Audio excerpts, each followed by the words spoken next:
What changes would I like to see in Strive Season 2? Thing 1, I don't want damage to be decreased, I want scaling to be increased. I want your decision about whether or not to go for good Oki or go for optimal damage to be like an actual decision. Speaking of Oki, I want the wall stick period to be shorter, and I don't want you to be able to like tech forward halfway across the screen from wall stick.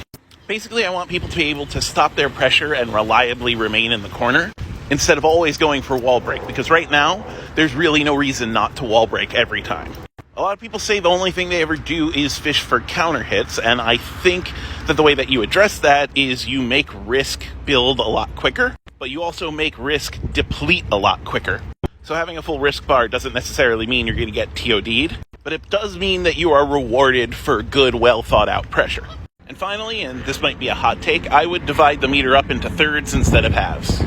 RCing is just the thing that's really core to Guilty Gear, and right now it feels like the only thing RCs are used for are like the one big damage combo or the one accidental fuck up. I want to see people be able to play with RCs more, and hopefully the changes to scaling and stuff that I proposed would make it so that the access to supers more often won't be as much of an issue. Anyway, that's me. To be honest, I kind of like Strive how it is now. I just think it could be improved in a couple small ways to make it feel a little less stale.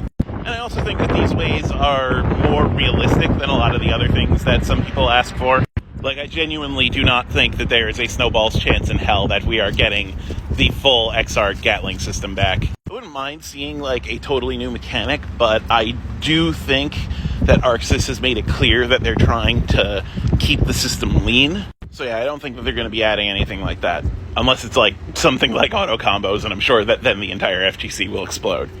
Anyway, that's my thoughts. We'll see what happens when the reveal happens. I'm optimistic because, like, even if the game stayed exactly the same and all they did was say we are definitely getting crossplay and then maybe they tease a new character, that's enough for me.